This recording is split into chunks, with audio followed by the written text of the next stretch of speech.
Olá, estamos aqui para mais um encontro com a palavra e como é bom estarmos juntos. Bom, agora que terminamos o estudo do livro de Números, continuaremos estudando o Velho Testamento, examinando o livro de Deuteronômio. A palavra Deuteronômio significa reafirmação ou repetição da lei. À medida que estudarmos esse livro, veremos que ele é mais do que uma reafirmação da lei. É a repetição da lei com aplicação. A aplicação da lei é muito importante para a segunda geração do povo de Deus. No livro de Números vimos a mensagem impressionante da morte de uma geração inteira. A primeira do povo de Deus morreu no deserto porque não creu. No início do livro de Deuteronômio vemos que o povo de Deus estava pronto para atravessar o Jordão e entrar na terra de Canaã. Essa é a segunda geração do povo de Deus. Lembre-se que Deus tinha ordenado àquele povo no deserto que não tinha fé que invadisse Canaã. Deus tentou mostrar que ele os capacitaria para conquistar Canaã. Mas eles disseram: se nós invadirmos Canaã, nossos filhos se tornarão escravos daqueles povos. Isso entristeceu tanto ao Senhor que ele disse a Moisés no capítulo 14. Porque disseram que se eles invadissem Canaã, seus filhos seriam feitos escravos, serão os seus filhos que entrarão na terra e a conquistarão. Todos que disseram isso morrerão no deserto. Portanto, essa é a segunda geração do povo de Deus, os filhos daqueles que pereceram no deserto e que agora estavam prontos para atravessar o Jordão e invadir a terra de Canaã. O livro de Deuteronômio é o registro do grande sermão de Moisés para o povo antes de atravessarem o Jordão e invadirem Canaã. Eu vou parafrasear a introdução do livro para que vocês possam entender melhor. Nesse trecho são dadas algumas descrições do livro que ajudarão você a entender sobre o que o livro trata. O texto diz: esse livro registra o discurso de Moisés ao povo de Israel, quando eles acamparam no vale de Arabá, no deserto de Moabe, a leste do rio Jordão. O discurso foi feito no dia 15 de fevereiro, 40 anos depois que o povo deixou o Monte Horebe. Devemos considerar que seriam necessários apenas 11 dias para caminhar do Monte Horebe até Cades Barneia, indo pelo caminho da montanha de Seir. O texto relembra que o povo estava marchando no deserto por 40 anos. Lembre-se que eles marchavam de maneira bem específica, em formação militar. Durante a marcha no deserto, algumas tribos localizavam-se ao norte do tabernáculo, outras ao sul, outras a leste e a oeste. É importante lembrar que a caminhada que fizeram iniciou-se em Gósen, quando deixaram o Egito, passando pelo Monte Sinai, pelo caminho de Cades Barneia, em razão dos filisteus naquela época ocuparem aquele território. Eles tinham andado em círculos por 40 anos. Finalmente acamparam a leste do rio Jordão e antes de o atravessarem e invadirem a terra de Canaã, Moisés pronunciou os importantes sermões registrados no livro de Deuteronômio. O livro de Deuteronômio, portanto, é mais do que uma repetição ou reafirmação da lei. Ele realmente é uma repetição e uma reafirmação da lei, porque é necessário reafirmar a lei. Os filhos deles tinham que ouvir a lei. Antes de invadirem a terra de Canaã, Moisés queria ter certeza, mesmo que fosse a última coisa que fizesse por aquele povo antes de morrer, que eles ouviriam a palavra de Deus que tinha entregue no Monte Sinai. Existe uma alegoria da salvação que permeia os 5 primeiros livros da Bíblia. Gênesis nos dá o início da nossa salvação e o Êxodo é uma linda ilustração da nossa salvação, da libertação da escravidão. Como já dissemos antes, a palavra libertação e salvação no Velho Testamento possuem o mesmo significado. O livro de Números é um registro impressionante de como eles deixaram a escravidão do Egito e não invadiram a terra de Canaã. Isso é o que eles poderiam e deveriam ter feito. Nós já dissemos isso várias vezes. É uma alegoria à nossa libertação do pecado e suposta entrada na vida cristã abundante. A terra prometida representa a vida cristã abundante em todas as bênçãos, poder e dons espirituais. Devemos viver tudo isso, mas muitos de nós não a vivemos. Andamos em círculos, como os israelitas no livro de Números. Seguindo um pouco mais essa alegoria, vamos supor que já fizemos a nossa peregrinação no deserto e nos demos conta do nosso erro. Queremos receber de Deus tudo o que Ele tem para nós e já estamos prestes a receber tudo isso. O livro de Deuteronômio é repleto de mensagens para quem está nessa posição, para quem decidiu ser parte da minoria comprometida e não da maioria apática. Tudo isso ilustra o que alguém que disse: Deus, eu quero tudo, estou cansado de andar no deserto e eu quero viver tudo que o Senhor tem para mim. Se é nessa posição que você está, o livro de Deuteronômio é perfeito para você. Ele está repleto de exortações para aqueles que querem receber tudo. Outro tema no livro de Deuteronômio tem a ver com a palavra de Deus tornar-se realidade na vida de seu povo. Deus os exortou a passarem sua palavra para seus filhos. Deus quer que seu povo o ame com todo o seu ser. As exortações no livro de Deuteronômio repetirão várias vezes: ei, obedeça a Deus. Passe esses valores de obediência e amor à palavra de Deus para os seus filhos. Na minha opinião, cada livro da Bíblia tem o seu capítulo-chave. No livro de Números, o capítulo-chave é o 14. No de Deuteronômio é o capítulo 6. O grande sermão de Moisés, registrado nesse capítulo, dá um resumo de todos os outros sermões. Esse sermão não só estabelece o ritmo, como reforça a mensagem dos outros sermões. No capítulo 6 de Deuteronômio, principalmente dos versículos 4 a 9, temos o sermão de Moisés que os rabinos sempre consideraram o melhor de todos os sermões. Na verdade, essa mensagem das Escrituras em Deuteronômio 6 foi considerada a base de confissão e fé do judaísmo. Aqui está a parte central desse sermão. Ouve, ó Israel, o Senhor nosso Deus é o único Senhor. Amarás o Senhor teu Deus de todo o teu coração, de toda a tua alma e de toda a tua força. Estas palavras que hoje te ordeno estarão no teu coração. Tu as inculcarás a teus filhos e delas falarás assentado em tua casa, andando pelo caminho, deitando-te e levantando-te. Também as atarás na tua mão por sinal, e te serão por faixa entre os teus olhos. E as escreverás nos umbrais da casa e nas portas. Esse trecho é a parte central do sermão e de todo o capítulo. Entretanto, há mais do que isso no sermão. O que Moisés estava dizendo para o povo um pouco antes deles atravessarem o Jordão e invadirem Canaã era: ouçam bem, Deus os chamou para ser um povo que o ame de todo o coração e de todo o ser.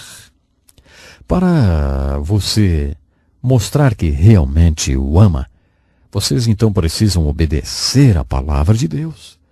Para você obedecer à palavra de Deus, vocês precisam conhecê-la. Deus quer que os filhos de vocês um dia sejam uma geração de adultos que o amarão com todo o ser. Para amar a Deus com todo o ser, deve-se conhecer e obedecer a sua palavra. Portanto, eu desafio vocês a, antes de tudo, amarem a Deus com todo o ser e a conhecer e obedecer a sua palavra.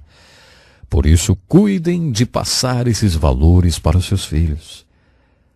Moisés estava mostrando para eles como deveriam educar seus filhos para que se tornassem adultos que amassem e obedecessem a Deus. O que Moisés estava falando sobre educar filhos era o seguinte: se você está educando seu filho para que ele ame a Deus, então toda a base de sua educação deve ser a palavra de Deus. É muito simples, Deus é.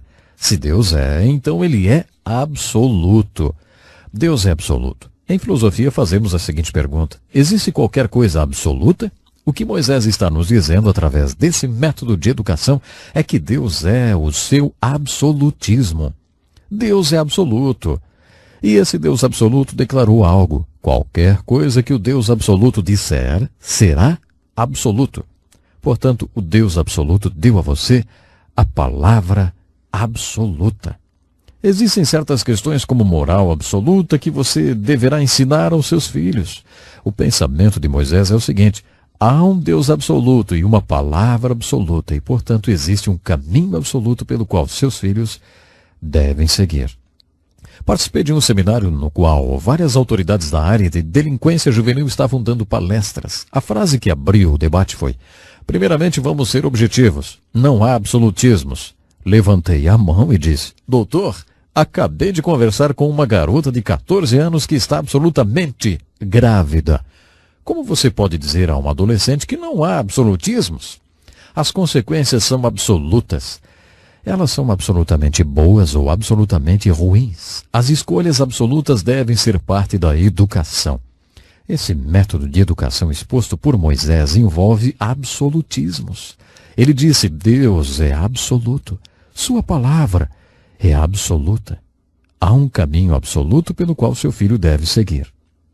Certa vez ouvi um psicólogo cristão fazer a seguinte pergunta a 600 mães e donas de casa: quantas vezes você precisa falar alguma coisa para seu filho até que ele perceba que você está realmente falando sério? A resposta foi uma média de 3 a 5 vezes. Por exemplo, é hora de ir para a cama, Joãozinho. Vai para a cama agora. Joãozinho, é hora de você ir dormir. Vá para o seu quarto e arrume-se para ir para a cama. 3 minutos depois, você olha para o Joãozinho e vê que ele não deu a mínima atenção para o que você falou. Ele nem se mexeu em direção ao quarto. Então você diz mais uma vez: Joãozinho, eu disse que é hora de você ir para a cama. As mulheres admitiram que precisam dizer 4 ou 5 vezes a mesma coisa. Quando são levadas a sério, já estão gritando e perdendo a paciência, até que o Joãozinho vai para o quarto. O Joãozinho vai ser craque em ignorar seus 4 primeiros avisos, se souber que você só fala sério na 5ª vez. Sabe, eu venho de uma família de 11 filhos e minha mãe não tinha mais do que 1,5 metro. A crise econômica do seu tempo fez com que ela aprendesse alguns conceitos sobre como educar filhos. Ela nunca estudou psicologia, mas também nunca teve que repetir uma ordem. Se ela falasse, estava falado. Se você pensar a respeito disso, verá que é isso que você está ensinando a seu filho, mesmo que seja um simples vá para seu quarto. É hora de dormir, Joãozinho. Eu não vou falar 4, 5 vezes. É uma vez só. Com isso, estou concluindo o estudo de hoje. Junte a nós no próximo programa. Vamos estar analisando o maravilhoso plano de educação de filhos que Moisés deixou. Então, até o nosso próximo encontro com a palavra.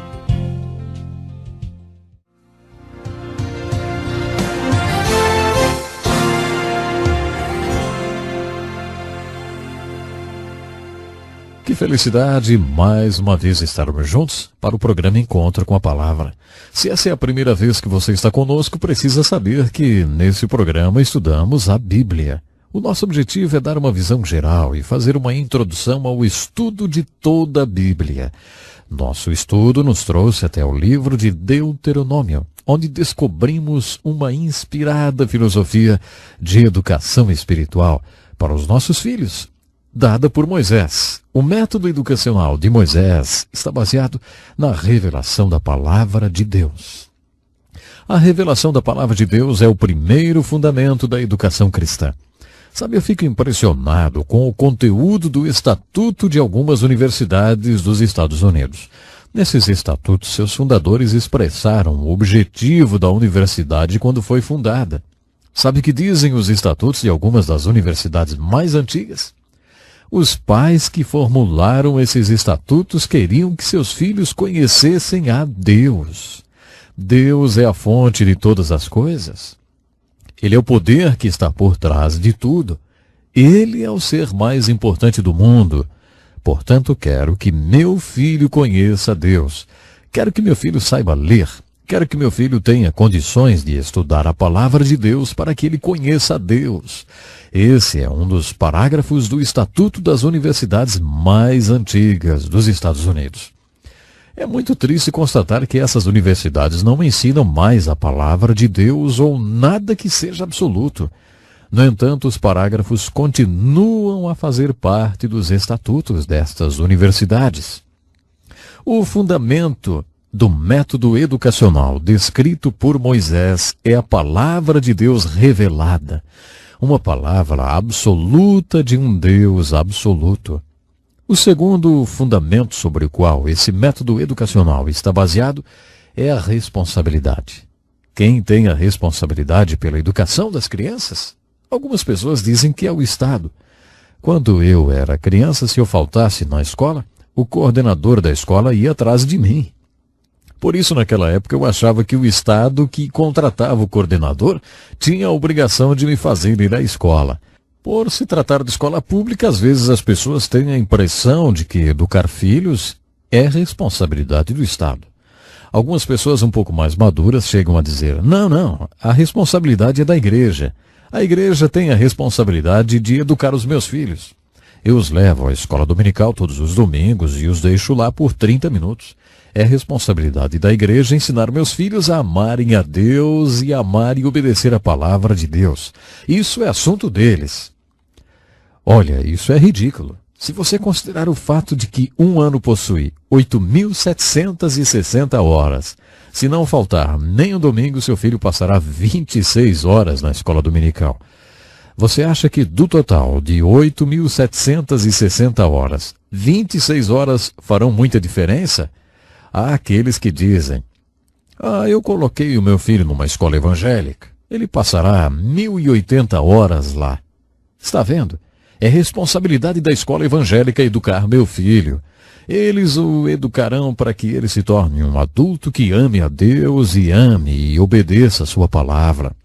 Se você somar as horas que ele passa na escola com as que passa na escola dominical, terá um total correspondente a talvez 1/8 do tempo que ele passa com você. Não é de espantar que Moisés tenha dito. Vocês, como pais, têm essa responsabilidade.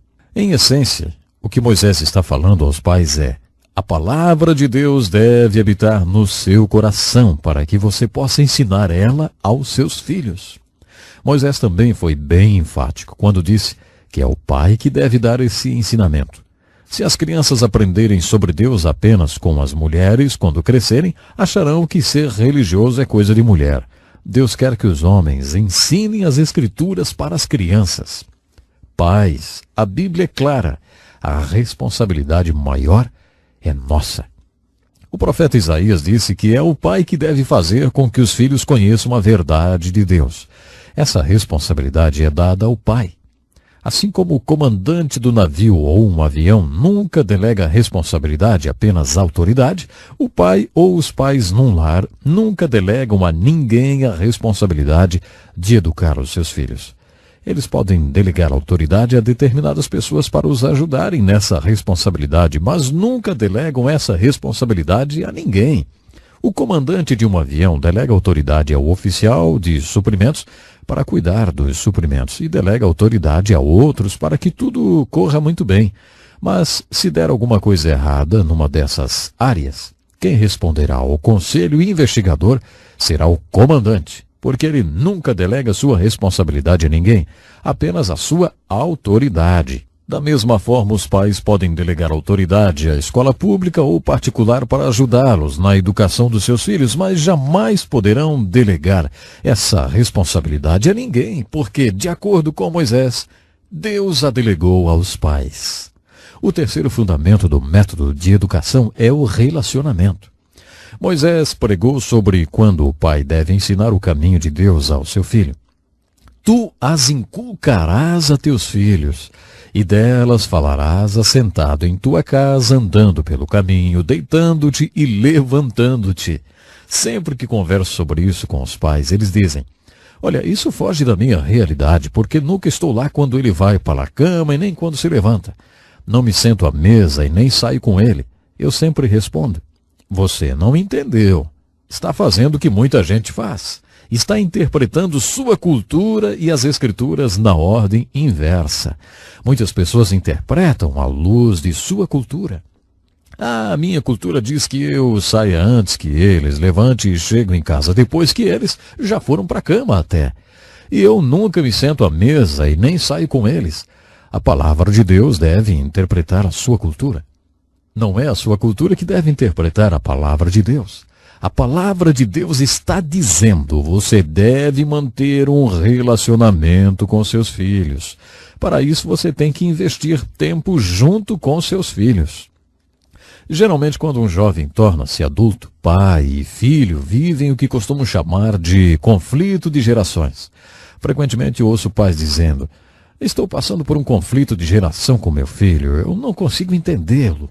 Quase sempre o problema não é um conflito de geração, é uma falta de relacionamento.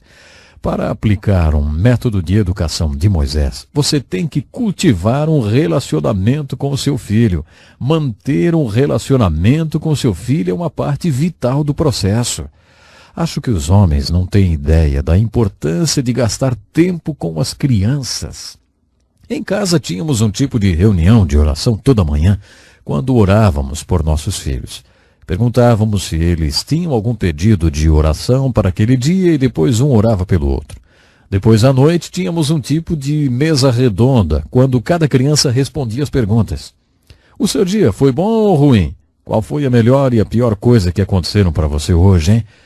E também, tem alguma coisa que você gostaria de perguntar, contar ou de mostrar? Uma noite o nosso caçula tinha colocado debaixo de sua cadeira um desenho que tinha feito na escola. Minha mulher é professora e tinha me dito para nunca perguntar o que é isso, e sim dizer: me fale sobre esse desenho. Então eu disse: filho, me conta um pouco sobre esse seu desenho. Ele começou: hoje a professora falou para a gente desenhar sobre a melhor coisa que já aconteceu na nossa vida, e eu desenhei isso.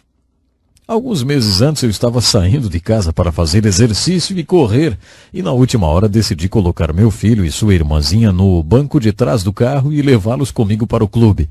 Lá eu os coloquei sentados na escada em frente à pista e disse: olha, o papai vai correr em volta desse prédio e eu quero que vocês dois fiquem aqui contando quantas voltas o papai vai dar.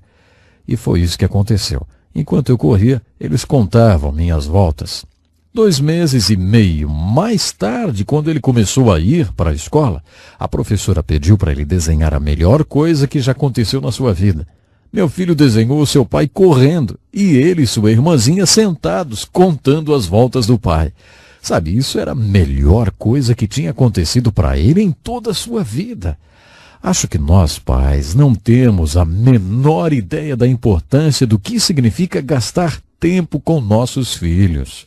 Se você entender esse método de educação que Moisés está definindo para nós, verá que relacionamento é uma das bases fundamentais desse processo. O quarto fundamento sobre o qual o método de educação de filhos de Moisés está firmado é realidade. Observe que Moisés está exortando para que a palavra habite no seu coração, para que você ame a Deus de todo o seu coração e depois ensine diligentemente essa palavra a seus filhos. Não confunda as coisas. Nós não comunicamos nem transmitimos nossos valores aos nossos filhos através de sermões.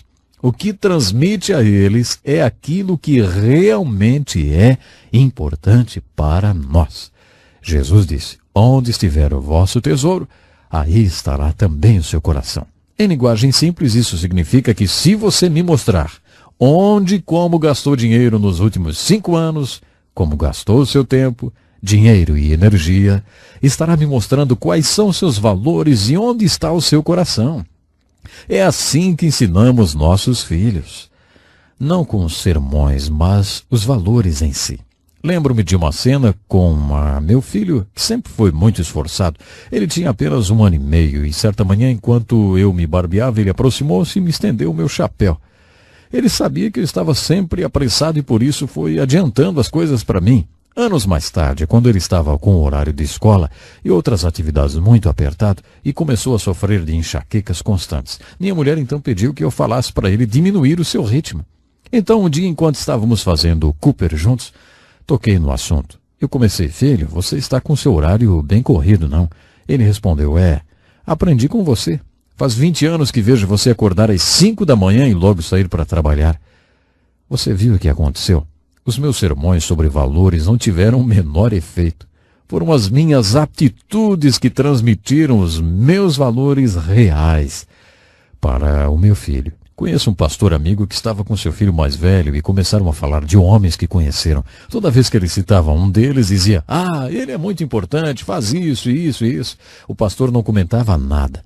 Depois de falar de mais de uns 10 amigos nossos, ele falou ao seu pai: "Mas eu não conheço ninguém que faça nada tão importante quanto o que você faz, meu pai. Creio que Deus quer que eu use a minha vida fazendo o que você faz, pai." Ele estudou no seminário, formou-se e hoje é pastor. Você está vendo?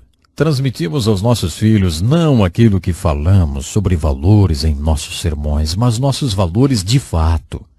Veja então que o fundamento sobre o qual a educação dos filhos está sustentada envolve revelação da palavra de Deus, responsabilidade, relacionamento e realidade. A minha oração é que Deus possa lhe ajudar de uma forma especial a educar também os seus filhos. Até o nosso próximo programa.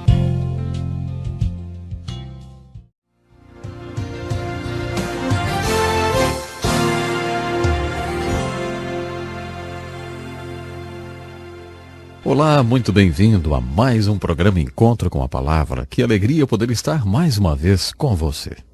Continuando o nosso estudo do Velho Testamento, examinaremos mais uma vez o livro de Deuteronômio. Como já dissemos, esse livro é uma repetição da lei de Deus dada ao seu povo por um homem de Deus, Moisés, no Monte Sinai. O nome Deuteronômio significa reafirmação ou repetição da lei. Como já vimos, o livro de Deuteronômio é mais do que uma repetição. É uma repetição com aplicação. Ele é uma declaração da lei para a segunda geração do povo de Deus. Lembra que a primeira geração morreu no deserto. Agora a segunda geração deveria ouvir essa palavra antes de entrar na terra de Canaã.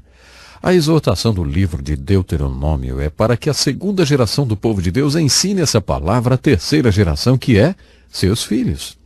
Antes de recomeçar o estudo de Deuteronômio, deixe-me recordar as verdades encontradas alegoricamente que encontramos nos 5 primeiros livros da Bíblia.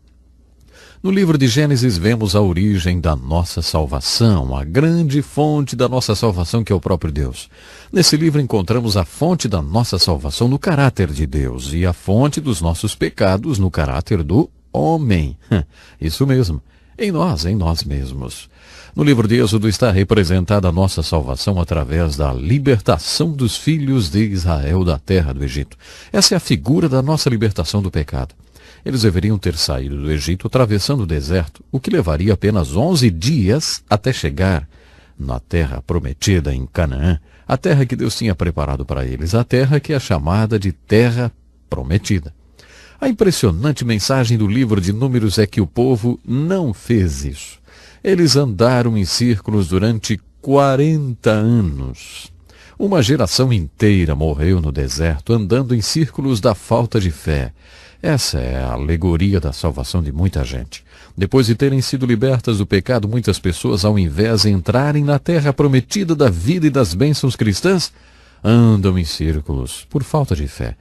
O livro de Números apresenta essa alegoria da salvação com a qual muitos cristãos se identificam. O livro de Levítico nos mostrou que fomos libertos com um propósito. Fomos salvos para um propósito, e esse propósito é conhecer e adorar a Deus. O livro de Levítico revela a nós que foram libertos do Egito, ou salvos do pecado, como conhecer e adorar a Deus que nos salvou. Como dissemos na primeira parte do estudo de Deuteronômio, esse livro, na verdade, é um livro de sermões. O texto de abertura do livro, parafraseado na Bíblia, na linguagem de hoje, tem as características de um sermão. Prefiro pensar que esse livro é uma coletânea de sermões feitos por Moisés ao povo de Deus. Eles estavam acampados a leste do Rio Jordão, prontos para invadir a terra de Canaã. O livro de Deuteronômio é um livro de grandes exortações e sermões que desafiaram o povo quando ele estava pronto para invadir Canaã e cumprir o propósito da salvação. Mais uma vez, podemos aplicar em nossa vida a alegoria da salvação do livro de Deuteronômio. Se fomos libertos do Egito espiritual, estamos cansados de andar em círculos de falta de fé e desilusão e não estamos reivindicando pela fé tudo que Deus tem para nós, se finalmente chegamos ao ponto de querer tomar posse de tudo que possuímos espiritualmente e das bênçãos espirituais que Deus tem para todo aquele que crê, então o livro de Deuteronômio e todas as suas exortações têm uma aplicação para a nossa vida. As últimas palavras de Moisés ao povo de Deus estão registradas nesse livro. Estão ali as últimas palavras daquele que liderou o povo por tanto tempo e com tanto amor, e que intercedeu diante de Deus por esse povo tantas vezes pedindo perdão e salvação para eles. Nesses sermões tão importantes de Moisés, encontramos uma aplicação para nós que queremos entrar na nossa terra prometida da vida cristã, hoje mesmo, hoje em dia. É com esse conceito sobre o livro de Deuteronômio que eu gostaria de estudar com vocês alguns dos sermões de Moisés. Moisés foi um grande pregador. Honestamente, eu acho que os melhores sermões que poderiam existir já foram pregados e estão nas Escrituras. Os pregadores de hoje fariam um bom negócio se pregassem esses sermões. Alguns desses grandes sermões estão no livro de Deuteronômio e um dos maiores homens de Deus que existiu os pregou. A primeira coisa que estudaremos no livro de Deuteronômio serão os capítulos de abertura do livro. Eles são um resumo da história dos hebreus dado por Moisés com a inspiração do Espírito Santo. A história dos hebreus é um assunto e tanto. Quando terminarmos o livro de Deuteronômio, o último dos 5 livros, iniciaremos o estudo dos livros históricos do Velho Testamento, livros da história dos hebreus. Essa é uma matéria muito extensa e uma das mais difíceis que estudamos nos seminários ou nas escolas bíblicas. No livro de Atos, capítulo 7, Estevão também faz no seu sermão um breve e conciso resumo da história dos hebreus muito importante. Nos primeiros capítulos do livro de Deuteronômio, Moisés resume a história dos hebreus até os seus dias, mostrando os pontos mais importantes. Lendo esse resumo de Moisés, descobrimos o que era importante para ele, segundo o seu ponto de vista. E também vemos a inspiração do Santo Espírito referente àqueles períodos da história. Por isso é importante a leitura desses capítulos, porque eles enfocam nos pontos mais importantes da história dos hebreus. Um dos pontos mais sérios que Moisés enfatiza é a maneira como Deus trabalhou com ele próprio e também a maneira como Deus trabalhou com seu povo. Esse ponto é muito importante e é uma das coisas a serem observadas quando lemos esse sermão de abertura de Moisés, e novamente eu digo que é um resumo da história dos hebreus. Há uma forte exortação em todo o livro de Deuteronômio para a obediência às leis de Deus. Você verá nesse resumo que quando eles obedeciam às leis de Deus, Deus os abençoava. Quando eles não obedeciam às leis de Deus, ficavam debaixo da maldição de Deus. Essa exortação à obediência é encontrada em todo o livro de Deuteronômio. Uma das palavras-chave do livro é obediência, outra é amor.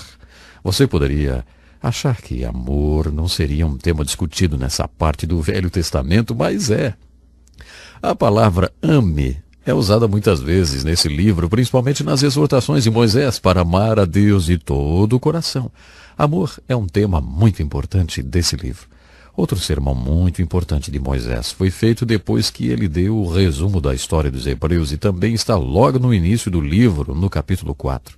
Esse sermão exorta o povo a obedecer a palavra de Deus e nunca esquecer as coisas que Deus fez por eles. As aplicações mais importantes desse resumo da história dos hebreus, contudo, está nos 3 primeiros capítulos. E são: lembrem-se como Deus trabalhou nas suas vidas. Lembrem-se dos milagres que ele operou.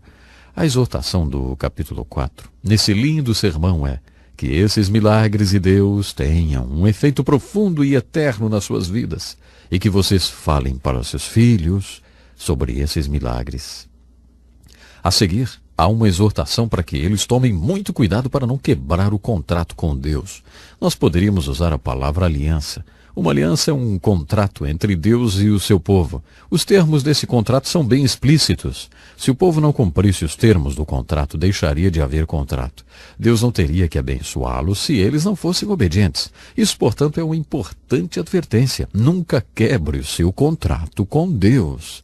Poderíamos dizer isso da seguinte maneira: esse é o seu pensamento maravilhoso do dia. Jeová é Deus tanto no céu como na terra, e não há Deus senão Ele. Você deve obedecer às suas leis. Eu gosto desse. Esse é o seu pensamento maravilhoso do dia. Nos dá a impressão que esses sermões no plural foram pronunciados em dias consecutivos. Talvez esse tenha sido o sermão daquele dia em particular. O capítulo 5 de Deuteronômio também é muito importante. Ele é uma repetição dos 10 mandamentos. O livro é isso mesmo, uma repetição, uma reafirmação da lei. Faça uma comparação com os 10 mandamentos em Êxodo 20 e os 10 mandamentos em Deuteronômio 5. Você observará algumas aplicações em Deuteronômio, para que eles tenham o coração voltado para mim e que desejem obedecer aos meus mandamentos. Então tudo irá bem com eles e com seus filhos e todas as gerações. Essa é uma exortação muito importante que Moisés fez ao povo em Deuteronômio. Vocês devem obedecer todos os mandamentos do Senhor seu Deus, seguir todas as suas instruções detalhadamente, andar em seus caminhos e aí vocês terão vida longa e próspera. Essa é a grande mensagem do livro de Deuteronômio.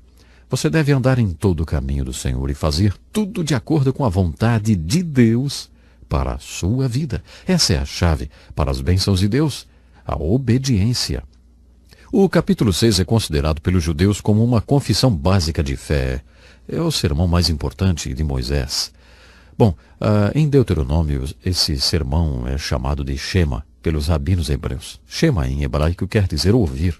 E é assim que eles denominam esse importante sermão de Moisés. Essa importante exortação inicia-se com as palavras: ouve, ó Israel. Ele é considerado pelos rabinos como o sermão mais importante que Moisés escreveu. Observamos que o propósito de Moisés era exortar a segunda geração do povo de Deus e passar para a terceira e para seus filhos os valores da palavra de Deus.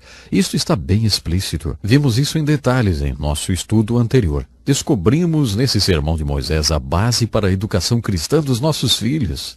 Ele constitui-se em um método de educação baseado na revelação, na palavra de Deus. Vimos isso no estudo anterior também. Esse método está baseado no fato de que a responsabilidade pela educação dos filhos foi dada por Deus aos pais e também está baseado no fato de que, para ensiná-los, os pais devem ter um relacionamento com seus filhos. Não há como aplicar o sermão de Moisés na criação dos seus filhos para que eles sejam adultos que amem a Deus e obedeçam a sua palavra sem que você tenha um relacionamento com eles. Moisés deixou isso bem claro.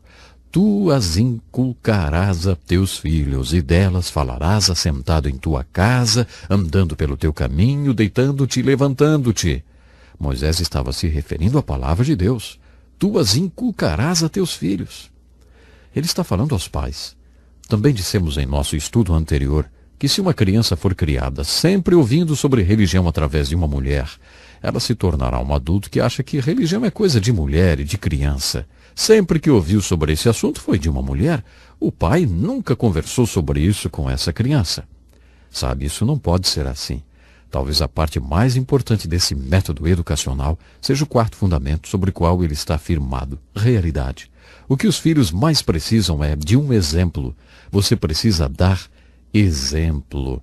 O propósito desse método educacional é produzir adultos que vão amar a Deus e obedecer a Deus para sempre. Você jamais produzirá adultos desse tipo em sua casa se você não for para seus filhos um exemplo daquilo que você ensina. O exemplo, não esqueça, é uma grande mensagem. Isso é um ponto muito importante do método de educação. Que pena, o nosso tempo hoje já se foi, mas eu quero lhe fazer um convite. Junte-se a nós no próximo encontro, quando mergulharemos nos maiores sermões já pregados por um dos maiores homens de Deus que já existiu. Estamos nos referindo a Moisés. Não perca então, no próximo programa. Até lá.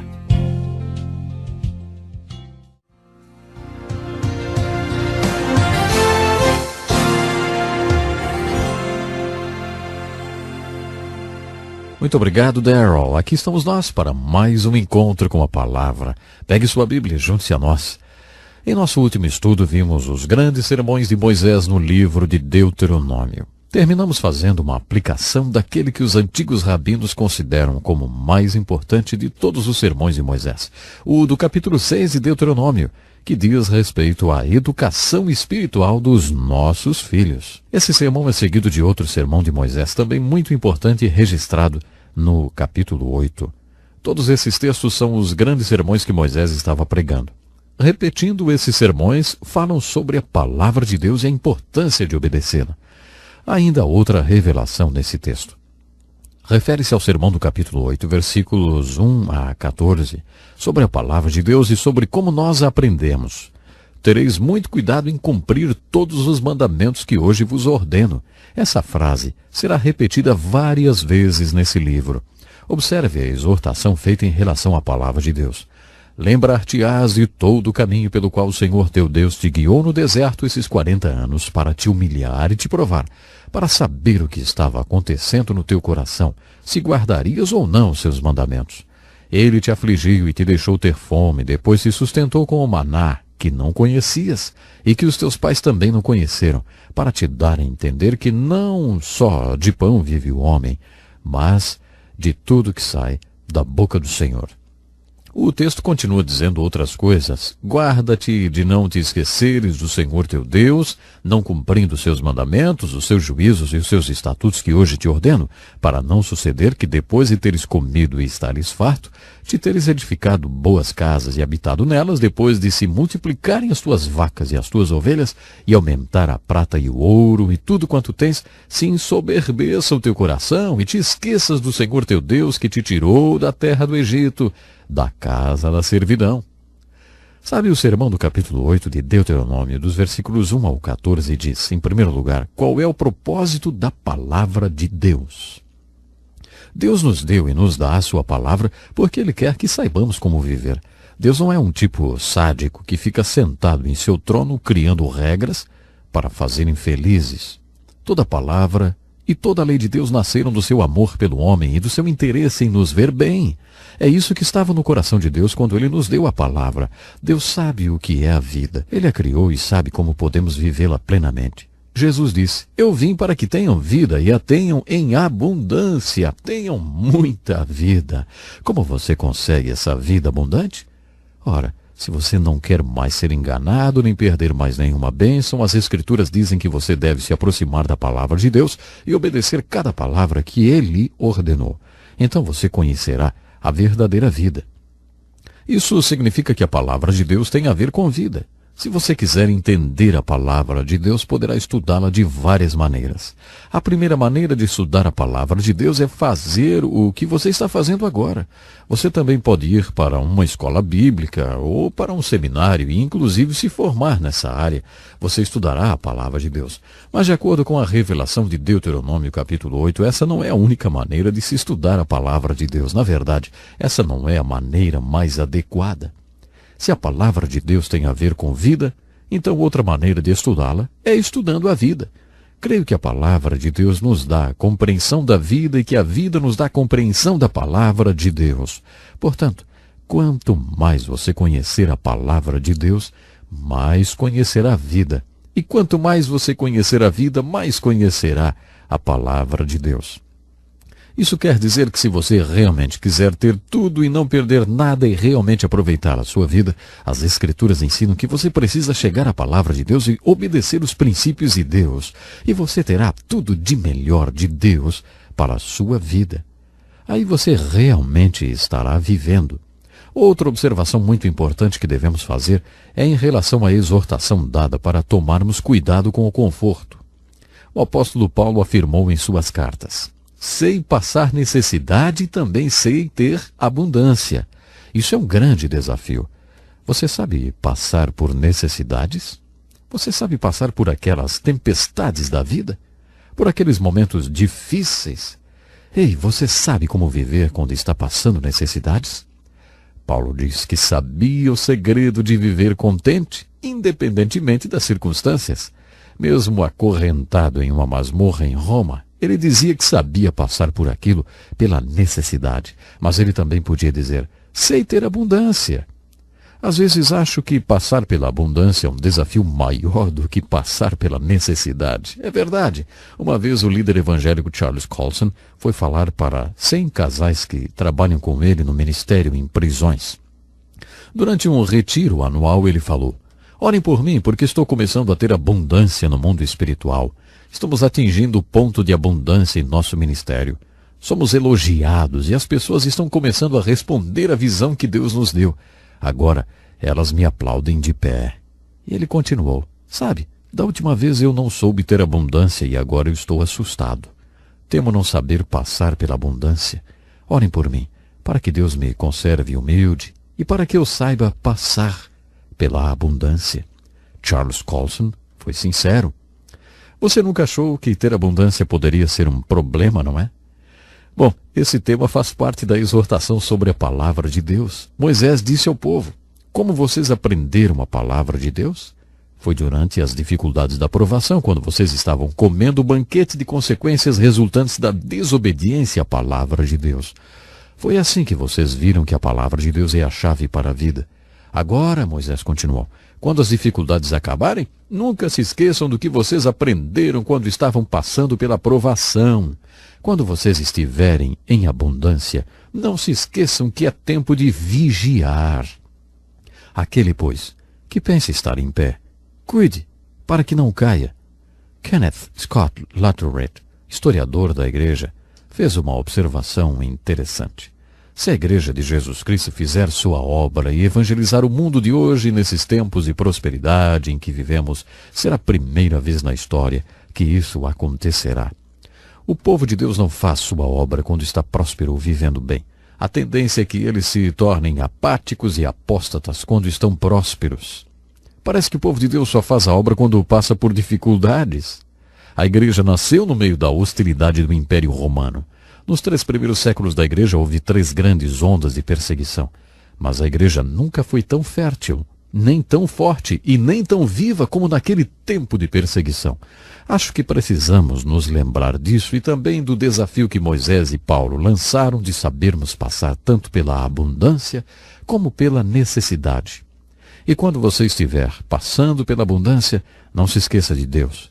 Observe quantas vezes os profetas e apóstolos disseram: lembre-se, lembre-se, nunca se esqueça de Deus quando tiver abundância. No livro de Deuteronômio, encontramos um sermão melhor que o outro. Depois desse sermão que acabamos de ver, segue-se outro sermão sobre a graça de Deus. Moisés disse ao povo: quando o Senhor fizer vocês entrarem na terra prometida e vocês tiverem conquistado o inimigo, quando o Senhor fizer isso por vocês, não digam para vocês mesmos que o Senhor fez isso porque vocês são bons. Não, Moisés continuou, não é porque vocês são bons, mas é por causa da impiedade das outras nações que ele está fazendo isso. Não é porque vocês são um povo bom e justo. Vou dizer mais uma vez. Ele está fazendo isso por causa da impiedade dos outros povos e por causa da promessa que fez aos seus antes de Abraão, Isaque e Jacó. Vou dizer outra vez. E essa era a 4ª vez. Acho que ele queria ter certeza que o povo tinha entendido. Jeová, seu Deus, não está dando essa terra boa porque vocês são bons. Porque, na verdade, vocês não são bons. Vocês são um povo ímpio e teimoso. Vocês não acham sutil? É sutil a maneira como ele coloca isso. Nas Escrituras há um conceito muito bonito, o da graça de Deus. Graça de Deus significa um favor ou bênção de Deus, mesmo que se apresente na força e no poder de Deus. Não me importa de que forma a graça de Deus é apresentada, é o favor e a bênção de Deus que vem sobre nós.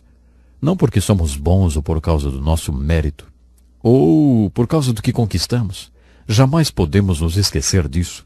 Quando pensamos que já aprendemos tudo, percebemos que ainda falta aprender mais. Portanto, graça é um favor imerecido de Deus. Nós não merecíamos esse favor. Mas Deus teve graça e tem graça. Uma vez, em um sábado à noite, perdi a paciência totalmente. Eu era pastor de uma igreja grande. Um dos meus filhos já deveria ter chegado e já eram 2 da manhã. Eu tive que sair atrás dele para buscá-lo. Fiquei muito bravo e perdi totalmente a paciência. Você não acha que isso acontece com pastores, não é? Pois é. Mas aconteceu comigo às 2 da manhã. Algumas horas mais tarde, às 11 da manhã, eu estava em frente a uma grande congregação. Sentei no púlpito e falei para Deus: sinto muito por tudo isso que aconteceu, Senhor. Mas hoje o Senhor não vai poder operar através da minha vida. Hoje o Senhor não vai poder fazer nada comigo. Eu estraguei tudo e por isso o Senhor não vai operar. Bom, o texto bíblico daquela manhã foi especialmente importante para mim. Era o texto em que Jesus ensinou a parábola do fariseu e do publicano. Eu nunca tinha percebido que ele tinha ensinado a parábola para aqueles que se achavam justos. Nunca tinha observado isso antes. Enquanto eu li aquele texto de maneira responsiva com a igreja, foi como o Senhor estivesse me falando. Você confia em sua própria justiça. Por isso acha que na semana passada e na anterior eu podia operar, porque você tinha passado bem aqueles dias. Agora que você teve um dia ruim, perdeu a paciência e tal, acha que eu não posso trabalhar, não é? É, pastor, você não entende nada da minha graça. Era isso que Deus estava falando para mim. Então eu continuei e preguei do mesmo jeito. Eu quase não podia acreditar. A unção do Espírito Santo foi derramada poderosamente naquele dia. Talvez você ainda não tenha aprendido isso. Esse trecho diz, não é porque você é bom, mas porque Deus é bom. Ele ama e abençoa você. Ele é um Deus que possui graça. É isso que significa a palavra graça. E é essa incrível exortação do capítulo 9 de Deuteronômio. Agora que você compreendeu esse conceito de graça, procure observá-lo em toda a Escritura, porque a sua salvação é explicada no Novo Testamento baseada nesse conceito. No conceito da graça. E é muito importante você pensar seriamente sobre isso. A graça de Deus tem tido espaço para atuar na sua vida constantemente? Bom, chegamos ao final do nosso programa. O tempo hoje já se foi. Programe-se para estar conosco na próxima oportunidade, quando vamos continuar a estudar os melhores sermões do melhor homem de Deus. Escreva para nós, enfim, entre em contato conosco e, sem dúvida, Deus tem algo especial para você através da sua imensa graça. Até o próximo programa.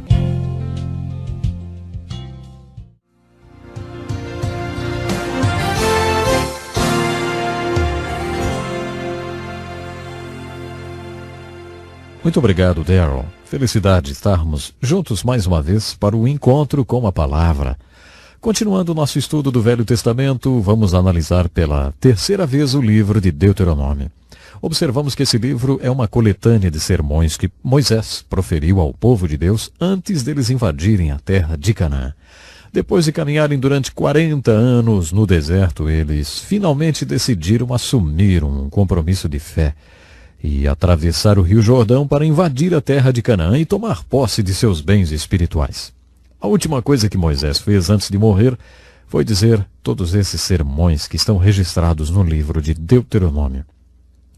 Sabe, a nossa intenção é ter uma visão geral desses sermões. Em nosso último encontro, estudamos o sermão de Moisés sobre a graça de Deus. Isso está registrado nos 6 primeiros versículos do capítulo 9 de Deuteronômio. Esse sermão é seguido no capítulo 10 pelo sermão sobre a nossa resposta à graça de Deus. Isto é sempre enfatizado nas Escrituras. E agora, ó Israel, o que é que o Senhor teu Deus pede de ti, senão que temas ao Senhor teu Deus, que andes em todos os seus caminhos e o ames, e sirvas ao Senhor teu Deus de todo o teu coração e de toda a tua alma, para guardares os mandamentos do Senhor, os seus estatutos que hoje te ordeno para o teu bem? Os céus dos céus são do Senhor teu Deus, a terra e tudo que nela há. Mesmo assim o Senhor se afeiçoou a teus pais para os amar, e a vós, semente deles, escolheu depois deles, de todos os povos, como hoje se vê. Circundai, portanto, o vosso coração, e não mais endureçais a vossa cerviz. A ênfase aqui está em como você responderá à graça de Deus. Graça de Deus quer dizer que Deus ama você. E Ele ama você não porque você é bom ou porque você não é bom. O amor de Deus não é condicional. Ele não está baseado em suas atitudes. Você pode afirmar, Deus me ama, não importa o que eu faça. Se você ama as pessoas com o amor de Deus, então você pode dizer que as ama, não importa o que elas façam. Não há uma razão para você amá-las. O seu amor não é condicional. Ele não depende das atitudes das pessoas. Em nossa casa, nós temos um quadro com a frase, Deus me ama incondicionalmente. Sabe, essa é a primeira coisa que meus filhos veem quando chegam em casa à noite, mesmo que seja além do horário que deveriam chegar. Deus me ama incondicionalmente. No corredor tem outro quadro com a frase, eu amo você incondicionalmente. Quero que meus filhos sejam confrontados com esses dois fatos toda vez que entrarem na nossa casa, não importa quando e nem como entram. Não importa por onde tenham entrado ou andado, Deus os ama incondicionalmente. Esse é o significado da palavra graça. O amor de Deus não está condicionado a nada. Não depende das suas atitudes. A palavra graça é como uma espada de dois gumes, ou seja, que corta dos dois lados. Em primeiro lugar, isso implica que o amor de Deus por mim e as suas bênçãos sobre a minha vida não dependem das minhas atitudes. Isso é muito confortante porque mesmo que suas atitudes durante essa semana sejam boas, você poderia sentir-se inseguro sem saber se poderia manter o mesmo comportamento na semana seguinte. Talvez na semana que vem você poderia dar uma escorregadinha, e aí Deus não amaria e nem abençoaria mais você, e por isso você ficaria inseguro. Mas quando você entende a palavra graça, entende que não precisa se preocupar com isso. Deus vai amar você incondicionalmente, não importa o que você faz. Ele ama você por causa da graça dele. Essa é a primeira metade da mensagem sobre a palavra graça.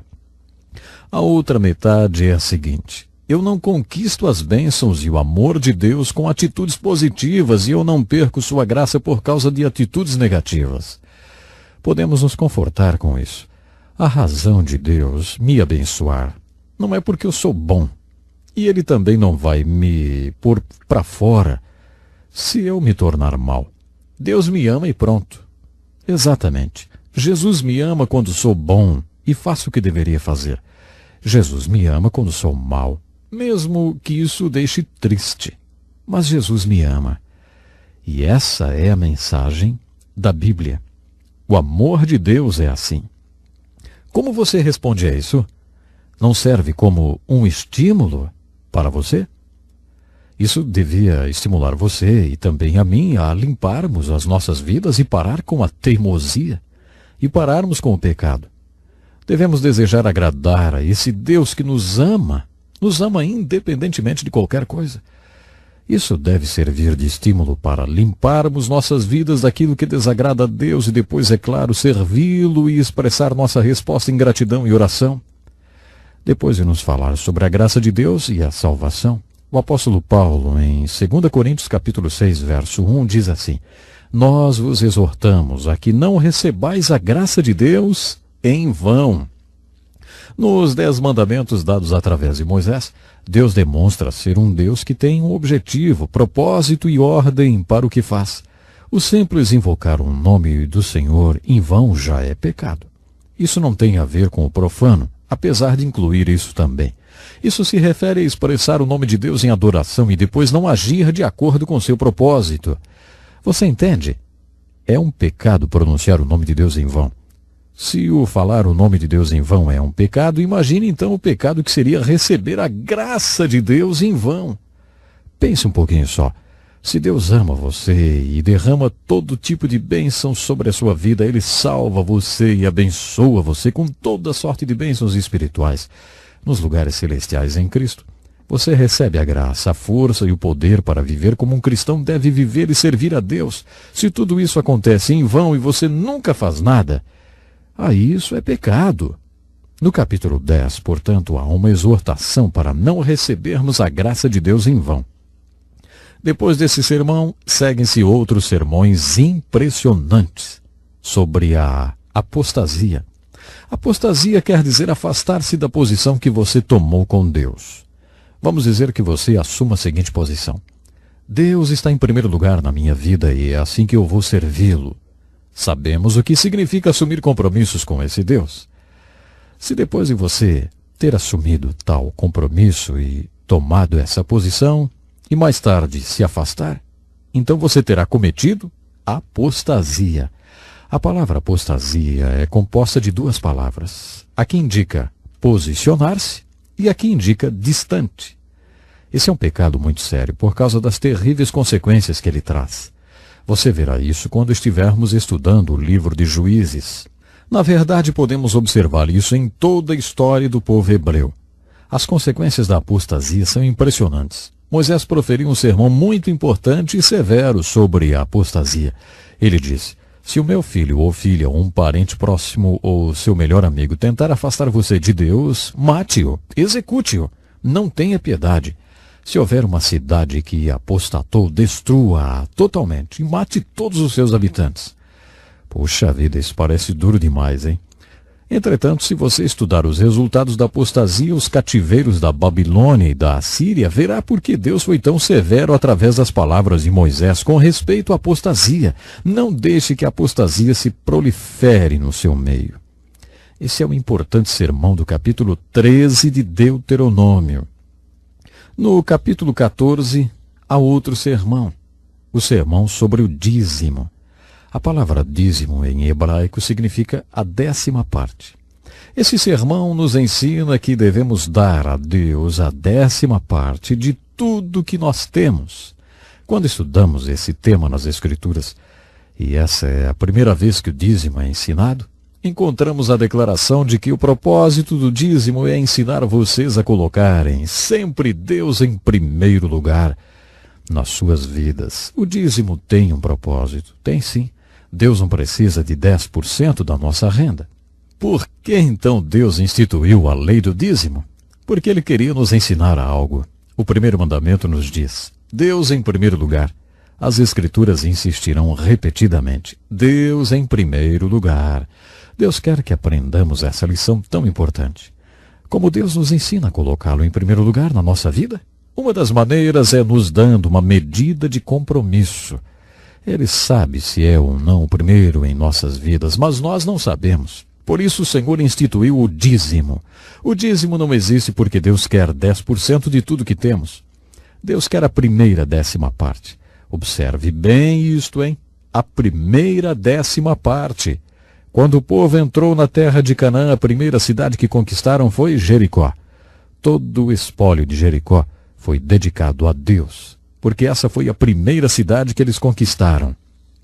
Deus quer a primeira parte de tudo que você ganha.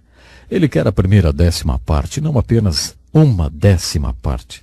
Além disso, o Velho Testamento nos ensina que o povo também deu ofertas. Além do dízimo, eles também deram ofertas. O dízimo era de Deus. Se eles gastassem o dízimo, estariam roubando a Deus. Isso mesmo. Além do dízimo, eles deram ofertas e sacrifícios. Davi nos deu a definição de um sacrifício. Ele falou assim: não oferecerei a Deus um sacrifício que não me custe nada. Um homem rico pode dar a sua primeira 10ª parte, o seu dízimo, e nem perceber isso. Ele pode dar suas ofertas e nem sentir a perda. Mas dar uma oferta de sacrifício torna todos iguais. O tamanho de sua riqueza é relativo. O sacrifício quer dizer que custou alguma coisa para você. O mesmo se aplica a todos que ofertam. Quanto você precisa dar para que isso doa em você? Até que custe alguma coisa? Se você for muito rico, talvez tenha que dar muito mais até que sua oferta seja chamada de sacrifício. Já percebeu? Talvez você deu dízimo e também dê ofertas e nem sente isso, nem faz falta no seu bolso. Olha, isso não é sacrifício, hein? No Novo Testamento temos uma palavra que vai além. É a palavra mordomia. Essa era a palavra preferida de Jesus. Você sabe o que significa mordomia? Mordomia significa que tudo pertence a Deus. Quando sou um mordomo, não dou 10% como Jacó fez quando deixou sua casa e teve sua primeira conversa com Deus. Quando entendo o conceito de mordomia, entendo que tudo pertence a Deus e então o assunto passa a ser fidelidade e administração. Um dia estarei diante de Deus e Ele dirá: tudo era meu, o que você fez com tudo que eu deixei para você administrar? Agora eu quero que você preste contas da sua mordomia. Todos nós ouviremos essas palavras assim que passarmos para outra dimensão. Então, não esqueça, prezado ouvinte, Deus precisa sempre estar ocupando o primeiro lugar em nossas vidas. É uma pena, mas o nosso tempo hoje já acabou. Eu gostaria que você continuasse lendo o livro de Deuteronômio e pedindo a Deus que Ele venha abrir seus olhos para você entender e aplicar essas verdades para a sua vida. Até o nosso próximo encontro, então.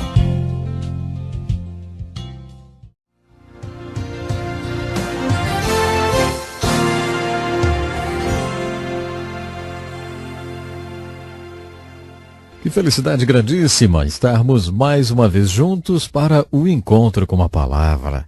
Por favor, agora pegue sua Bíblia e abra no seu 5º livro, o livro de Deuteronômio. Participe do Encontro com a Palavra em mais um estudo da inspirada Santa Palavra de Deus, escrita para você e para mim. O livro de Deuteronômio é uma coleção de sermões pregados por Moisés. Já vimos juntos vários deles em nossos estudos anteriores e hoje estudaremos mais sobre os importantes sermões de Moisés. No capítulo 17 de Deuteronômio há uma profecia e uma norma de conduta para o povo de Deus. Moisés era um profeta e um profeta fazia duas coisas. Ele profetizava e pregava a palavra de Deus. Algumas vezes ele fazia essas duas coisas juntas. Na maioria das vezes ele não exercia o papel de profeta, fazendo previsões. Ele apenas pregava a palavra de Deus. Mas às vezes ele profetizava e pregava a palavra de Deus. No capítulo 17 ele fez as duas coisas. O povo ainda não tinha um rei. Ele só teria um rei 500 anos mais tarde. Mas Moisés anunciou para eles: quando vocês entrarem nessa terra, um dia decidirão que querem um rei. Eu não acredito que Deus quisesse que eles tivessem um rei. Mas Moisés previu isso. Vocês vão querer ter um rei e Deus dará um rei a vocês. Quando isso acontecer e vocês o tiverem coroado, e ele já estiver cumprindo o seu mandato, quero que vocês o façam reinar sobre essas leis que eu anunciarei agora. Quando ele for coroado e sentar-se no trono como rei, deverá copiar essas leis do livro que estará com os sacerdotes levitas. A cópia dessas leis deverá ser sua constante companheira. Ele deverá lê-la todos os dias da sua vida para que aprenda a respeitar o Senhor, seu Deus, obedecendo todos os seus mandamentos. Essa leitura constante da palavra de Deus o impedirá de sentir-se melhor do que seus co-cidadãos. Também o impedirá de se desviar o mínimo que seja das leis de Deus e assegurará que ele tenha um reinado bom e duradouro. Então seus filhos o sucederão no trono. O primeiro rei bom que Israel teve foi Davi. Nos Salmos, Davi nos deu a descrição de um homem abençoado por Deus. Ele disse que o homem abençoado por Deus, não é abençoado por acaso ou por coincidência. Suas bênçãos são um banquete de consequências. Ele é abençoado porque é um homem que crê na palavra de Deus. Ele ama a palavra de Deus e tem prazer nela. Ele medita nela dia e noite. Por isso ele é como a árvore que tem suas raízes firmadas em solo fértil. E é por isso que Deus o abençoa. De onde Davi tirou essa revelação? Acho que ele próprio era um homem abençoado. Creio que ele amava a palavra de Deus e meditava nela dia e noite, e ele fazia isso porque Moisés prescreveu uma lei, dizendo que quando o povo de Deus tivesse um rei, esse rei deveria, de próprio punho, fazer uma cópia dos 5 primeiros livros da Bíblia e viver com eles, e meditar neles dia e noite. Não seria maravilhoso se tivéssemos essa lei no Brasil? Sempre que um presidente tomasse posse, a primeira coisa que faria seria passar algumas semanas em Brasília, transcrevendo com as próprias mãos os livros de Gênesis, Êxodo, Levítico, Números e Deuteronômio. Isso seria incrível, não? Não é verdade? Não seria incrível se pudéssemos dizer: Senhor presidente, a primeira coisa que o senhor deve fazer nas primeiras 2 horas do dia, todos os dias, é meditar nessa palavra. Leia diariamente a palavra de Deus. E não seria maravilhoso poder reivindicar isso dos presidentes, reis ou primeiros ministros? Não só do Brasil, claro, mas de todos os lugares do mundo. Moisés passou as leis para o rei, que ele sabia, o povo teria um dia. No capítulo 18 de Deuteronômio há um sermão muito forte contra o ocultismo. Deus não aprova coisas como previsão do futuro ou mediunidade. Nesse sermão nós lemos: Moisés escreveu: nenhum israelita deve praticar a magia negra ou pedir proteção aos espíritos malignos, nem prever o futuro, nem ser encantador de serpentes, médium, mago ou invocador de espíritos de mortos. Qualquer um que fizer essas coisas será objeto de horror e desgosto para Deus. Deus eliminará essas nações dessa terra porque elas praticam tais coisas. As nações que vocês conquistarão praticam essas coisas. mas o Senhor seu Deus não permitirá que vocês as pratiquem. Alguém já disse que há mais coisa entre o céu e a terra do que o homem possa imaginar. Observe que as Escrituras não afirmam que tais fenômenos não sejam reais, nem que não existam. A Bíblia diz: não se envolva com isso. A razão pela qual Deus proíbe tão severamente todas essas coisas é porque elas possuem uma fonte e essa fonte não está em Deus. Se a fonte não é Deus, então quem é? Algumas pessoas ficam muito ansiosas para ver poderes ou manifestações espirituais e acabam achando que qualquer manifestação psíquica, vamos dizer assim, seja do Espírito Santo. Qualquer manifestação espiritual é o Espírito Santo. Isso é uma ingenuidade. As Escrituras afirmam que vários lugares examinem os espíritos para ver se procedem de Deus. Qual é a fonte desses espíritos? A Bíblia afirma que há uma dimensão espiritual e que ela pode ser positiva ou negativa. Há um espírito que é santo e que vem da parte de Deus. Na verdade, a Bíblia afirma que o Espírito Santo é o próprio Deus. Deus trabalha e se expressa através do Espírito Santo. Existem o fruto e os dons do Espírito, mas há espíritos na dimensão espiritual que não são santos e também não são da parte de Deus. Quando você se envolve com previsões do futuro, cartomantes, espiritismo ou simpatias e todas essas coisas mais, sabe, você está lidando com um espírito que não vem de Deus. Portanto, através de Moisés, Deus proibiu severamente o seu povo de se envolver com esse mundo espiritual negativo. No capítulo 18 do livro de Deuteronômio, encontramos um sermão muito importante sobre Moisés, o grande profeta. Essa foi uma das mais importantes profecias de Moisés. Ele disse: um dia virá um profeta ao mundo. Quando vocês estavam no Monte Sinai, Deus entregou a lei por meu intermédio. Vocês disseram a ele através de mim: não queremos que Deus fale conosco, não podemos ouvir sua voz, senão morremos. Não podemos ter contato direto com Deus. Muito bem. Deus ouviu sua oração e o seu pedido e enviará um homem ao mundo que será um profeta especial, através de quem ele falará com vocês. É claro que essa é uma profecia messiânica de Moisés e uma resposta à oração que o povo fez ao pé do Monte Sinai quando afirmaram que não poderiam falar com Deus diretamente. Deus deu a eles uma palavra escrita, mas queria se comunicar com eles de outra forma, de uma forma além da palavra escrita. No seu amor e misericórdia, Deus se comunicou com eles através de um profeta. Esse profeta era o Messias, que era profeta, sacerdote e rei. Observe que, quando João Batista foi examinado pelos líderes religiosos, eles lhe perguntavam: ei, você é que é o profeta? Todos eles tinham conhecimento daquela profecia de Moisés. Quem seria esse profeta? Jesus Cristo, é claro. No capítulo 20, nós encontramos um grande sermão sobre fé. Nesse sermão, Moisés diz: quando vocês forem lutar com inimigos mais fortes que vocês, lembrem-se que a sua única esperança é a presença de Deus com vocês. Lembrem-se de que o que vocês precisam para atacar o inimigo mais forte do que vocês é a fé. Para dar uma demonstração dessa fé, quando vocês marcharem contra inimigos mais poderosos que vocês, os sacerdotes e oficiais devem se levantar e perguntar: alguém de vocês está com medo? Então volte para casa. Nós não precisamos de você. Algum de vocês acabou de plantar uma vinha? Pode ser que você seja morto e alguém comerá o fruto da sua vinha. Gideão aplicou esse sermão quando estava saindo para lutar contra os midianitas. O seu exército era composto de 32.000 soldados que lutariam contra centenas de milhares de midianitas. Deus o lembrou da profecia de Moisés e disse: ei, Gideão, pergunte a essa gente: algum de vocês está com medo? Então vá para casa. Gideão fez isso e 22.000 homens voltaram para casa. Gideão, então, só tinha 10.000 homens e Deus disse: puxa, Gideão, você tem muita gente ainda, você tem 10.000 pessoas. Se você ganhar essa batalha, vai pensar que foi por causa de toda essa gente. Você tem que passar uma peneira.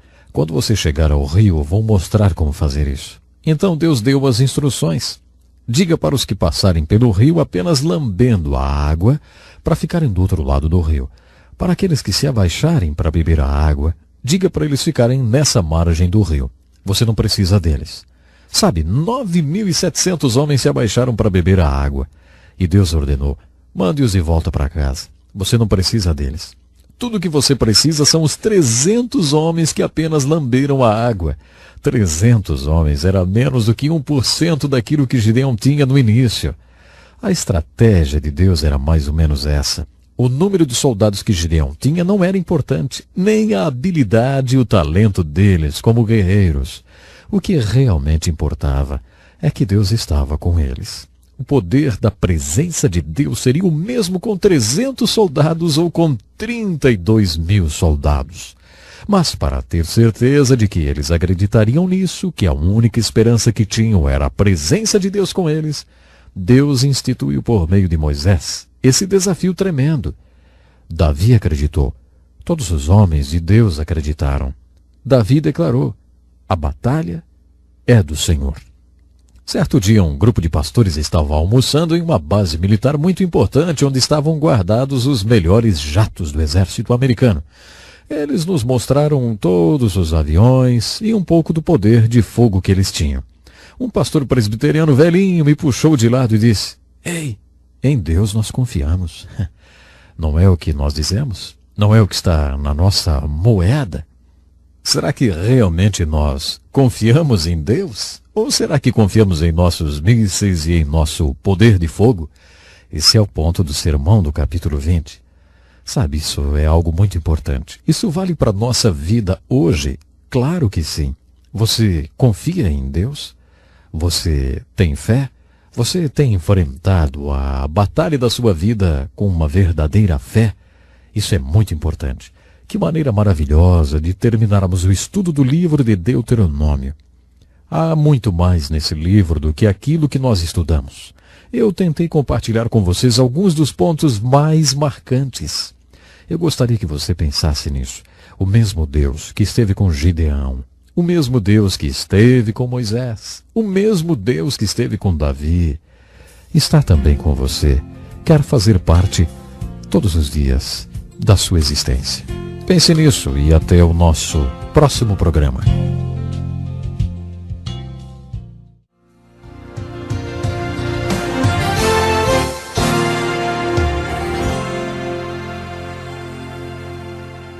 Olá, que felicidade maravilhosa, hein? Estarmos mais uma vez juntos para estudarmos a Palavra de Deus.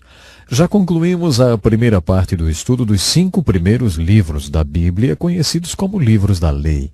Esses livros são chamados de livros da lei porque contêm a declaração da lei. Eles contêm a lei de Deus, ou o que também chamamos de a lei de Moisés. Em certo sentido, esses livros não são apenas livros da lei, mas também livros históricos. Existe uma narrativa histórica em alguns desses livros da Bíblia. Os próximos 12 livros do Velho Testamento são todos livros históricos. Portanto, em certo sentido, podemos dizer que os primeiros 17 livros da Bíblia são todos livros históricos. Depois de concluirmos que os 17 primeiros livros do Velho Testamento falam da história do povo hebreu, podemos fazer as seguintes perguntas. Por que devemos estudar tanta história? Por que devemos estudar tanta história dos hebreus? Afinal de contas, por que temos que estudar história e ainda a história dessa naçãozinha, a nação de Israel? Por que 17 livros inspirados por Deus são livros sobre a história dos hebreus? Há várias respostas para essas perguntas. Uma delas já foi mencionada várias vezes. Essas coisas aconteceram e foram escritas como advertência para nós que vivemos o fim dos tempos. O apóstolo Paulo fez essa afirmação na primeira carta aos Coríntios, capítulo 10, versículo 11. Muitos acreditam que, apesar de estar no Novo Testamento, esse versículo é um versículo-chave para o Velho Testamento, especialmente para a sua narrativa histórica. Todas essas coisas aconteceram com eles. Eles são história, não são apenas mitos ou folclore. Essas coisas aconteceram ao povo de Israel. Além disso, essas coisas contêm alegorias, ou seja, são lições, são tipos, como às vezes são chamadas, ou são exemplos e advertências para nós. Portanto, lemos a história dos hebreus procurando exemplos. Quando o povo hebreu obedeceu a palavra de Deus e aplicou as exortações de Moisés, Deus os abençoou e eles se tornaram exemplos. Quando eles não obedeceram à palavra de Deus, viveram sob a maldição de Deus.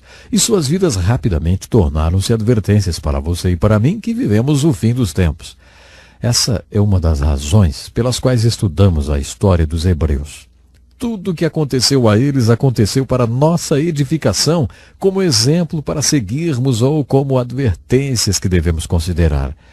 Outra razão pela qual a Bíblia dedique tanto espaço à história dos hebreus é porque eles são o povo escolhido de Deus por meio do qual todas as nações da terra são abençoadas, como a vinda do Messias. Exatamente. A vinda do Messias serviu para abençoar todas as nações da terra. Quando Deus decidiu vir a esse mundo e tornar-se homem, ele não se tornou um homem branco ou preto, vermelho ou amarelo. Ele criou uma nação especial, com o propósito único de vir a esse mundo. Quando ele comissionou Abraão para ser o pai desse povo, ele disse: "Em ti serão benditas todas as nações da terra." A história do povo hebreu é tão importante porque foi através dele que o Messias veio. Além disso, foi através dessa nação especial que a palavra de Deus chegou até nós. Paulo destacou isso em suas epístolas no Novo Testamento. O povo hebreu é especial, não só porque o Messias veio através dele e através do Messias a nossa salvação e redenção vieram, mas também porque através desse povo escolhido recebemos os oráculos de Deus, ou a palavra do próprio Deus. É uma história especialíssima. A outra razão para a história dos hebreus ser tão importante: o último capítulo ainda não foi escrito. Por isso, tenha paciência comigo. Em nosso estudo do livro de Deuteronômio, deixamos de abordar um dos mais importantes discursos de Moisés, registrado no final do livro, através do qual ele proferiu uma profecia muito importante relativa a Israel. Moisés profetizou o cativeiro de Israel, a dispersão e o retorno de Israel à sua terra. Ele afirmou que haveria um retorno geográfico de Israel à Terra Santa. Israel tornou-se uma nação em 1948. Ezequiel, Jeremias, Isaías e Moisés profetizaram esse retorno. Se você estiver interessado nas profecias bíblicas, então está interessado no que denominamos de escatologia, que significa o estudo das últimas coisas. Se você está se perguntando o que acontecerá, como será consumada a história humana, descobrirá que a Bíblia tem muito a dizer a respeito desse assunto. Deus tem um plano e consumará a história humana de acordo com esse plano. Se você está interessado no plano de Deus para a consumação da história humana, mantenha seus olhos fixos em Israel. Isso mesmo, mantenha seus olhos fixos na Terra Santa. Na carta de Paulo aos Romanos, dos capítulos 9 a 11, Paulo escreveu uma profecia muito importante sobre a salvação de Israel. Israel se voltará para Deus e Deus se voltará para Israel. O apóstolo Paulo diz algo surpreendente. Para punir Israel por ter rejeitado o Messias, Deus permitiu que os gentios, os não-judeus, fossem salvos. Paulo afirma que Deus se voltará para Israel novamente e todo Israel será salvo, depois que o número de gentios ou não-judeus tiver sido salvo. Um número suficiente para punir Israel por ter rejeitado o seu Messias. Zacarias, o profeta, no capítulo 10 do seu livro, afirma que um dia os judeus serão grandes profetas novamente. Segundo ele, 10 homens segurarão um judeu pelo casaco e vão dizer: "Deus está com você, fale-nos do seu Deus." Se você estuda a profecia bíblica, percebe que Israel é a chave para a profecia. Nós já vimos o retorno geográfico de Israel para a sua terra. Ainda não vimos o retorno espiritual de Israel para o seu Deus. Já percebemos alguns movimentos emocionados nessa direção. Há alguns acontecimentos realmente interessantes, como, por exemplo, as sinagogas messiânicas. Temos visto uma parte do povo escolhido de Deus nascer de novo e se converter e abrir sinagogas messiânicas. Qualquer sinal de um retorno espiritual de Israel, além do geográfico, é muito emocionante se considerarmos a consumação da história. De acordo com a profecia bíblica, o retorno, tanto geográfico como espiritual, de Israel é um fator muito importante na maneira como será concluída a história. Por isso é tão importante estudar a história dos hebreus. Estudamos a história deles, porque Deus ainda não acabou de lidar com eles, e quando ele terminar com o povo de Israel ao mesmo tempo, terminará de lidar com todo mundo. Podemos justificar a necessidade de estudar história nesse estudo dos livros históricos do Velho Testamento da seguinte forma. Suponha que amanhã você acorde em um hospital e seja informado que sofreu um acidente no caminho para casa e, como resultado do acidente, contraiu amnésia total. Suponhamos que você não tenha a menor ideia de quem você seja e nem de onde você veio. Você não tem a menor ideia de quem é a mulher que parece ter intimidade com você, e nem essas crianças que entraram no quarto chamando você de papai ou de mamãe. Você não tem a menor ideia de quem são eles e está completamente perdido porque está sofrendo de amnésia total. Isso pode acontecer. Qual seria a coisa mais importante do mundo para saber em um momento como esse? Seria, claro, o que nós chamamos de história social. Se você se deparasse sofrendo de amnésia, teria uma obsessão em descobrir a sua própria história social. Ficaria impossível continuar vivendo sem saber onde você deveria estar e para onde deveria ir, até que descobrisse onde você esteve. É assim a história. Se você quer entender a família humana, terá que saber onde ela está, onde deveria estar e para onde deveria seguir. Para entender tudo isso, você precisa entender onde a família humana esteve. Estudando as Escrituras, você conhece o povo de Deus do qual você faz parte agora. Se você faz parte do povo de Deus, precisa entender onde o povo de Deus deveria estar, para onde deveria ir e quais deveriam ser os seus objetivos, valores e aspirações. A fim de entender onde o povo de Deus deveria estar e para onde deveria ir, você precisa saber onde ele esteve. Não só o povo hebreu, claro, mas como todo o povo de Deus. Por todas essas razões, iniciaremos o estudo dos livros históricos do Velho Testamento. Estudaremos a história do povo hebreu nos livros históricos inspirados da Bíblia. Lembre-se que a Bíblia é um livro fantástico. Ela faz que você possa se lembrar que a história do povo hebreu iniciou-se com Deus, de acordo com o livro de Gênesis, que o grande livro de Gênesis fala para nós. Você lembra? É o livro das origens. Deus é a origem desse povo e de todos os outros povos. De acordo com Gênesis, através do homem Adão, que é o pai, o cabeça da raça humana, a família humana veio a existir. No livro de Gênesis também ouvimos falar desse povo escolhido, um povo especial, escolhido por Deus, que se originou de 3 patriarcas, Abraão, Isaque e Jacó. O início de tudo está registrado no livro de Gênesis. No final do livro, vemos que desses patriarcas foram geradas 12 famílias ou 12 tribos que tinham ido para o Egito fugindo da fome que havia na terra. É assim que Gênesis termina, com essas 12 famílias ou tribos do Egito. O livro de Êxodo inicia-se 400 anos mais tarde, depois que essas 12 famílias tinham se tornado uma multidão. Nos Estados Unidos da América, de algumas poucas colônias, em 200 anos a população multiplicou-se para cerca de 200 milhões de pessoas.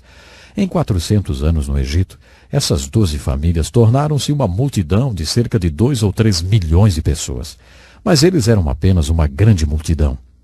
Uma das primeiras coisas que Deus acha que eles precisam para desenvolver a sua história é de um líder. Moisés, portanto, foi chamado e comissionado para ser o líder dessa multidão. Nos livros da lei, vimos que Moisés não poderia liderar esse povo se não houvesse uma estrutura através da qual ele pudesse governá-lo. Moisés escalou o Monte Sinai umas 4 vezes e passou 40 dias e 40 noites jejuando e orando na montanha. Em resposta às suas orações, Deus deu a Moisés a lei de Deus, os 5 primeiros livros da Bíblia. Essa lei se tornou a estrutura através da qual Moisés lideraria aquele povo. Com o desenvolvimento de sua história, aquela multidão indisciplinada e desorganizada passou a ser uma nação. Agora eles tinham um líder, uma estrutura de leis e um tipo de governo, mas também tinham um problema. Estavam no lugar errado, estavam no Egito. Deus tinha um lugar para eles e não era o Egito, era Canaã. Eles teriam que passar pela libertação do Egito. Essa libertação aconteceu através da liderança de Moisés. O livro de Êxodo conta essa história.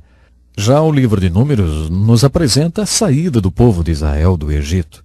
E assim a história continua. O nosso tempo hoje já acabou, mas eu quero convidar você, esteja conosco no próximo programa. Nós vamos continuar viajando de uma forma especial pela história do povo de Israel. Até lá então.